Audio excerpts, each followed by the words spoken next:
Well, I love when the children's sermon is just exactly what the sermon is going to be. And I'm excited for us to get into this text where Jesus tells us that he is the bread of life. When I was younger, my Grammy taught me to make her bread recipe. It's not much of a recipe so much as inexact measurements, and you keep adding flour until you know there's enough. Somehow I would always be like, Grammy, how do I know? And she's like, you just know when. But I would make it with her every year, and at Christmas time, we would make it together. And now that my Grammy has passed, I make her bread every year. And I make it just like my Grammy showed me. You make enough to feed a whole farm family like her mother taught her to make. Or in my case, I make enough to be able to share with my relatives and friends and neighbors. People start to find out around Christmas time when I'm making the bread, and I start getting phone calls, and they say, I hear you're making Grammy's bread. Set aside a loaf or two for me. My dad and my brother start hovering around the kitchen when it starts to smell like fresh bread. They know that the bread's going to come out of the oven. Everyone is seeking out the bread because we know that eating bread is so satisfying, right? Are you imagining the smell of fresh bread right now? Well, in our text today, Jesus also has some people who are seeking him out because he has just given them bread.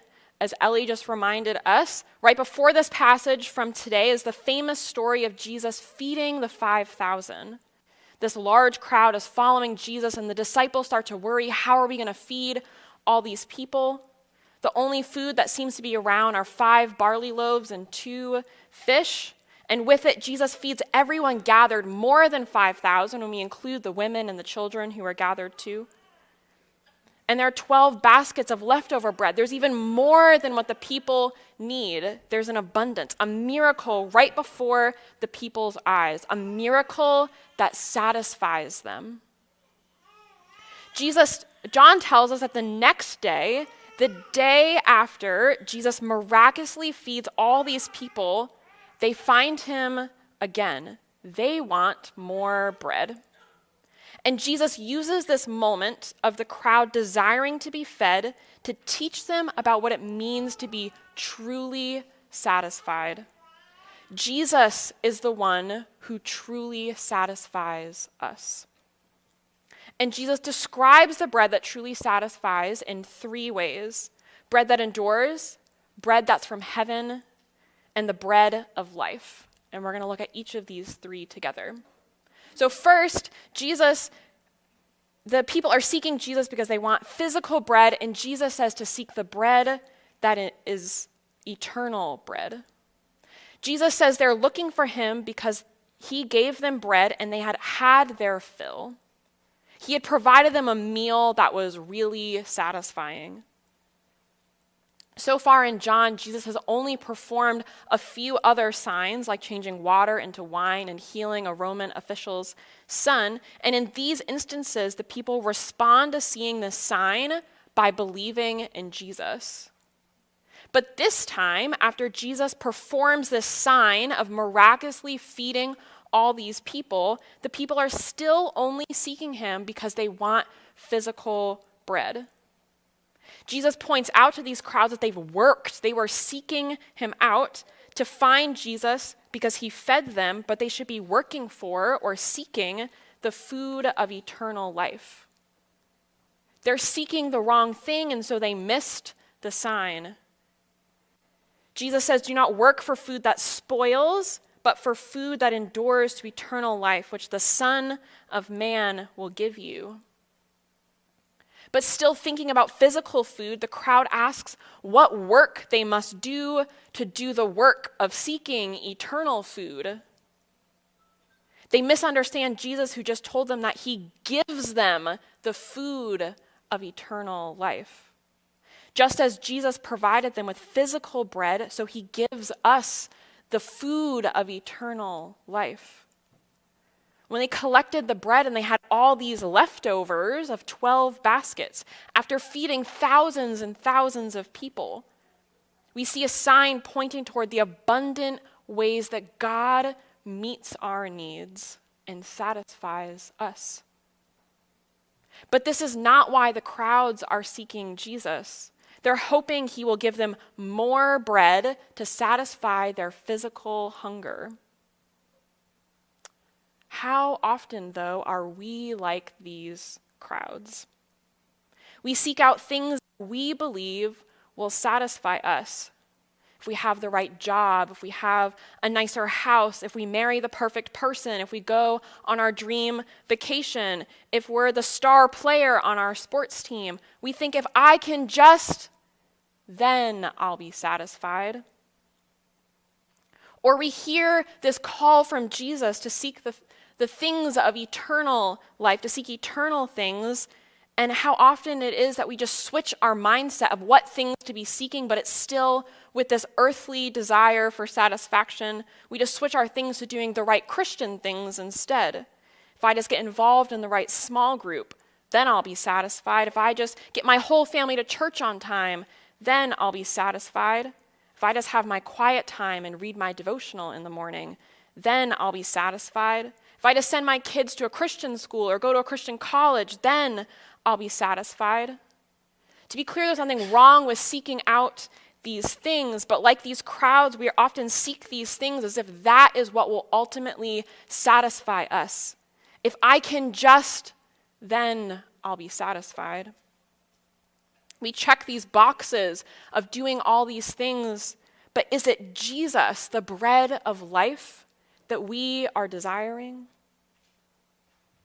The crowd asked Jesus what works, plural, they must do, and Jesus said there is one work, singular, that they must do.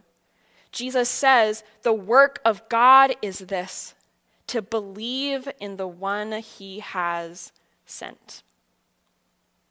We search all over the place for the things that we think will satisfy us physically and spiritually. But Jesus says there's only one thing that we need to do to be satisfied. We need to do one thing, and that is to believe in him. This is the bread of eternal life. Jesus is making a connection between himself and the things that we seek to satisfy us. Jesus says we should not seek satisfaction in things that spoil, physical things, things that will cause us to be hungry again. We should seek spiritual food. We need to seek Jesus, the bread of eternal life.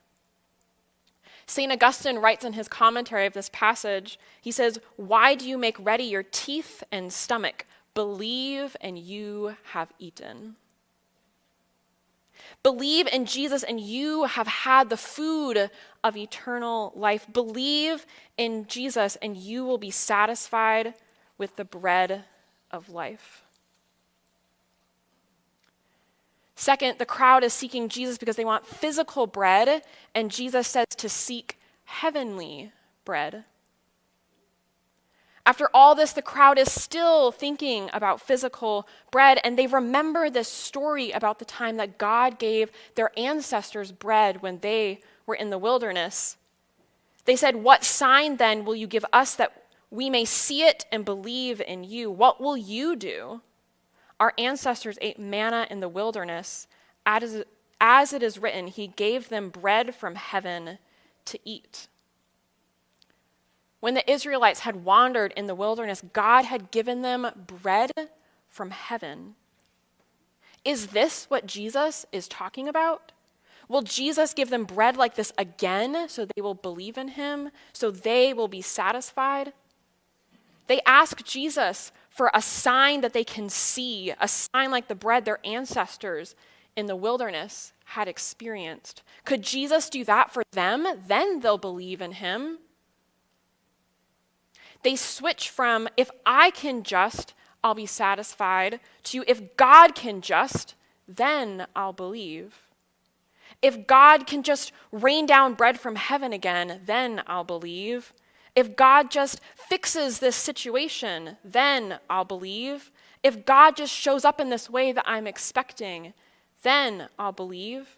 If God just satisfies this desire the way I'm hoping, then I'll believe.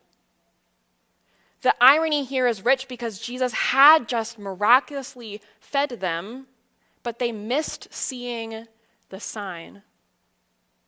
They want to see a sign and then they'll believe. But in verse 36, Jesus says that they have seen him and still they don't believe. Because Jesus himself is the sign. In John's gospel, believing and seeing are the heart of faith. Theologian Gail O'Day, she says, for the fourth evangelist, to see rightly is to believe. The crowd was asking for a physical sign, to see Jesus do something tangible so they could believe in him. But the people cannot rightly see the sign Jesus has given. Indeed, they cannot rightly see him because they do not believe. But Jesus is saying that's the one thing, believe in me. If they believe in him, they will see differently. They will see how God has indeed given them the bread of heaven. Jesus himself is the true sign. Jesus is the bread of heaven. When we become focused on God doing a certain thing or showing up in a certain way in our lives, we miss seeing the true sign. We miss seeing Jesus.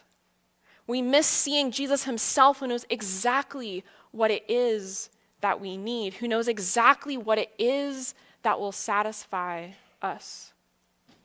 What we most desperately need is Jesus.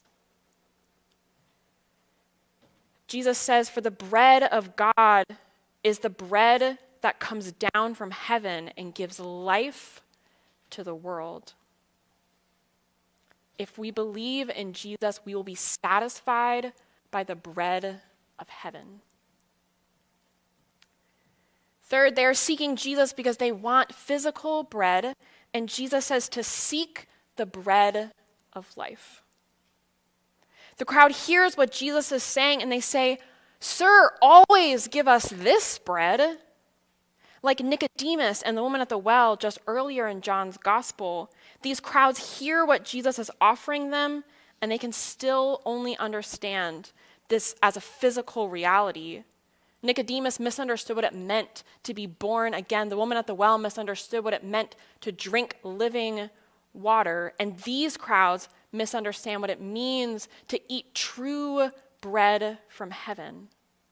Always give us this bread, they say. The crowds want a constant supply of what they think will satisfy them. When we spend our lives looking around for something to satisfy us, we are also like hungry people constantly searching for a supply of bread.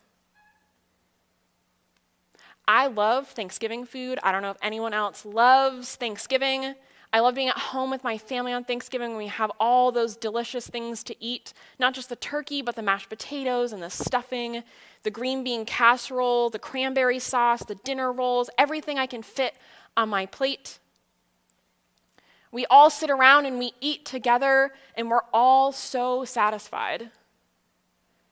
Then my mom picks it all up and puts it all away into Tupperware dishes. And then every Thanksgiving at my house, something happens. A few hours later, my oldest brother Nathaniel comes out, takes all the leftovers back out, and microwaves himself another plate of Thanksgiving food. He's hungry again.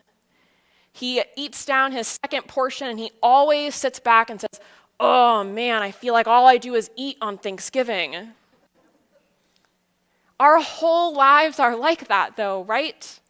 All we do is crave more food, more things to satisfy us, more things to fill us up, to fill our lives. We are never satisfied. We might find some things that feel like they satisfy us, like sitting down to Thanksgiving dinner.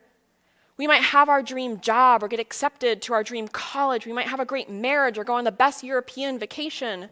But after that trip, after your job becomes frustrating, you'll look around for something else, something different to satisfy you.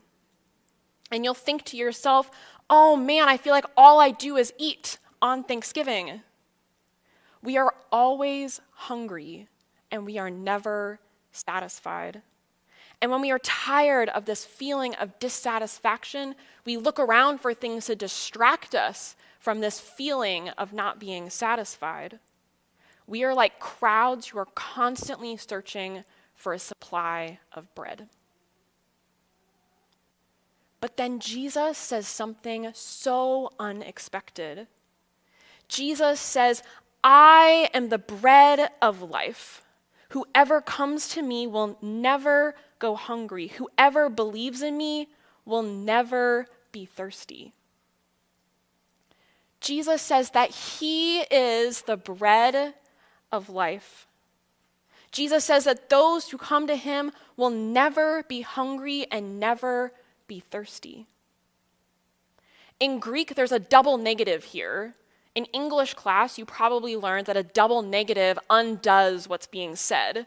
So if I say I'm never not thinking about coffee, that means I am always thinking about coffee. But in Greek, a double negative makes the negative stronger.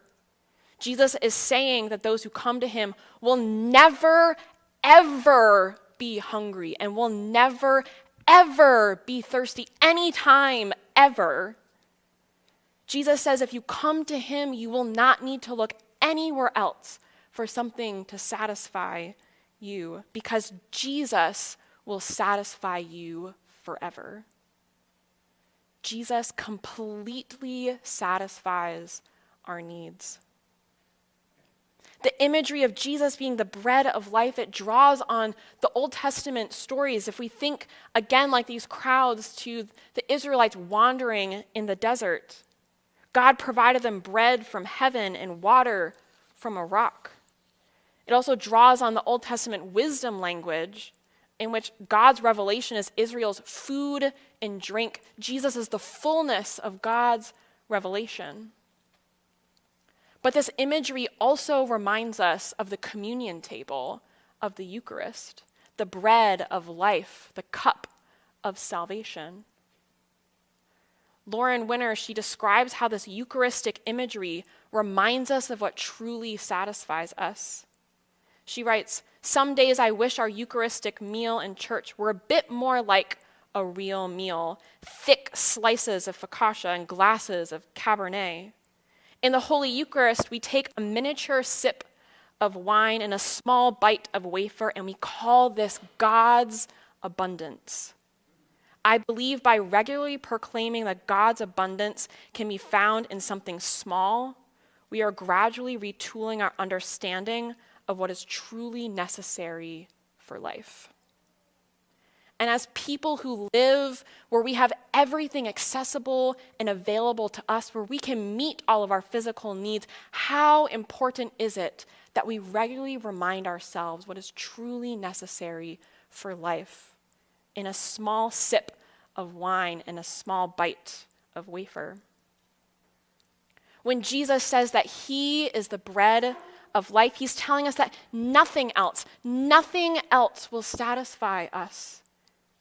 Nothing that we seek out in this world will satisfy us. Only Jesus, who is the bread of life. Only Jesus himself is truly necessary for life. Believe in Jesus and you will be satisfied by the bread of life. The crowds were seeking Jesus because they wanted to be physically satisfied. And I wonder, why are you seeking Jesus? Jesus is the bread of life. In him we are completely satisfied. In him we have the fullness of life. So I want us to end with a little bit of an examination, a practice, as we enter into this season of Lent where we think about the things that God is calling us to give up, or maybe some practice that we're called to take on in order to remind ourselves of our need for Jesus. On the back of your sermon notes insert in your bulletin, I have some instructions for us, a time to reflect. Our musicians are going to play a song for us to reflect.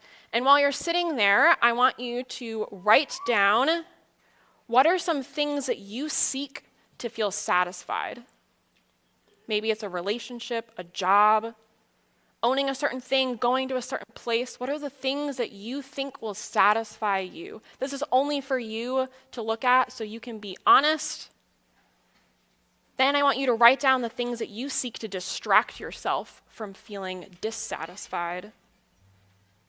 Maybe it's social media or Netflix. Maybe it's being critical and judgmental of other people. Whatever it is, things that help you to distract yourself from not being satisfied. And then at the end, I'm going to call us back together, and I want you to read over each thing on your list. Pause over each one and hear Jesus say to you, I am the bread of life.